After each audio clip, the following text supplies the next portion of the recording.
সমস্যা কি যে একটা সমালোচনা শুনলে হাজার হাজার মানুষ আমাকে যা তা লিখে, সো হোয়াট? আমি যদি জানি আমি সত্য পথে আছি, সমস্যা কি? আমি যদি at the end of the day আমি যখন একা থাকবো তখন যদি আমার মনে হয় না আমি অন্যায় করি নাই, 1 কোটি মানুষ কি বলে তাতে কি আসে যায়? বাংলাদেশে তার সম্পর্কে বলে নাই। জিয়াউর রহমানের মতো মুক্তিযোদ্ধাকে বলছে পাকিস্তানের এজেন্ট।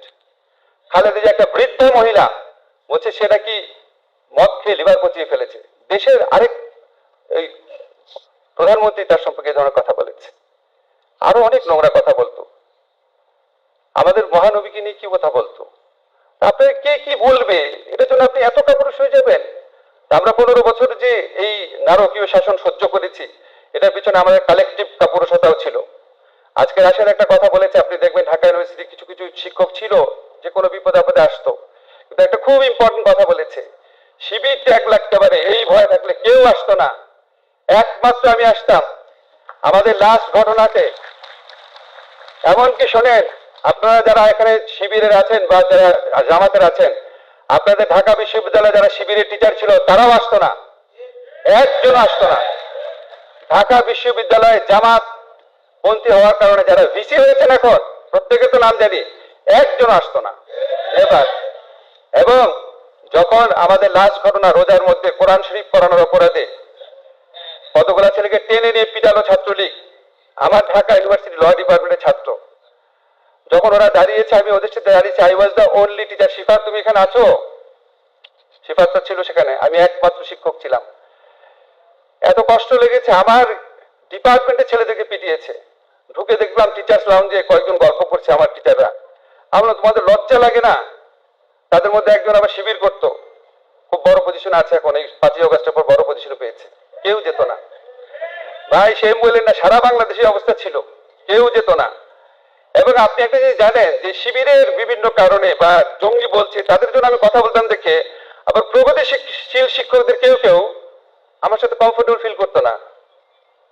এই যে আমার কলিগ আছে আমিনুল, জানে, উনি এখানে আসবে মানে আমি শিবিরের পক্ষে কথা বলি, কত খারাপ।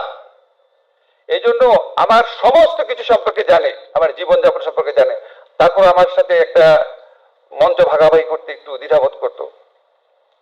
তো এইগুলি কথা এই জন্য বললাম যে আমাদের তো ধরেন অনেক ধরনের সাফারিংস হতো। আজকে দেখবেন অনেকে বলবে যে উনার কেন কিছু হলো না। ভাই হয় নাই কি, রুমের মধ্যে আগুন দিয়েছে, রুমের মধ্যে তালা দিয়েছে, গুলি করবে মারবে বলেছে, রাষ্ট্রদ্রোহিতা মামলা দিয়েছে, ডিজিটাল সিকিউরিটি একটা মামলা দিয়েছে, যুদ্ধ অপরাধ আইনে মামলা দিয়েছে।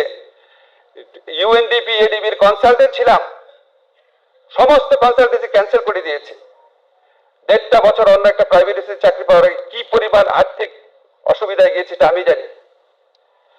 সামাজিক সম্পর্ক নষ্ট করে দিয়েছে, ছোটবেলার বন্ধু তার বোনের বিয়েতে দাওয়াত দেওয়ার সাহস পায় নাই।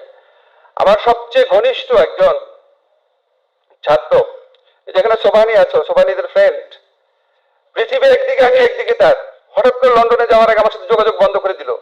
আমি হতবাক, আমি আমার স্ত্রীকে বললাম যে ও এটা করতে পারে, ফোনই ধরে না। পরে গিয়ে শুনলাম এখানকার আওয়ামী লীগ তাকে বুঝাইছে সার্বি দেশে তোমার বাসা থাকে, তোমার কিন্তু খবর আছে। লন্ডনে সমস্ত সামাজিক সম্পর্ক শেষ করে দিয়েছিল, এত নিষ্ঠুর নারকীয়। আমি জানি না যে আমরা কি পাপ করেছিলাম যে আমরা শেখ হাসিনার মতো একটা শাসক পেয়েছিলাম বাংলাদেশে। সমস্ত সামাজিক সম্পর্ক নষ্ট করে দিয়েছিল, মানুষ মানুষের সাথে স্বাভাবিক সম্পর্ক শেষ করে দিয়েছিল। সেগুলির বিনিময়ে আজকে আমরা এই জায়গাটাতে আসছি, এটা আপনার খুব অলৌকিকই মনে হয়।